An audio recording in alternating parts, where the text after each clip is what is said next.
দেখো বোর্ডটা কিন্তু খালি, আঁকাটা যদি ভালো লাগে দেবে তাহলে তালি। প্রথমে সুন্দর করে ধরে ধরে এই করো, এইভাবে লিখো ইউ। এবার এই গোল করে ঘুরিয়ে উপরে দাও, জুড়িয়ে ডবল করে ঘুরিয়ে আবার ছোট্ট করে দুটি দাও টান, এইভাবে এঁকে যান।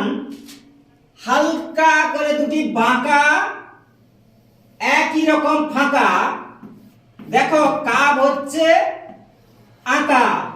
সমান করে দুটি টানো, এরকম সমান করে দাও টান।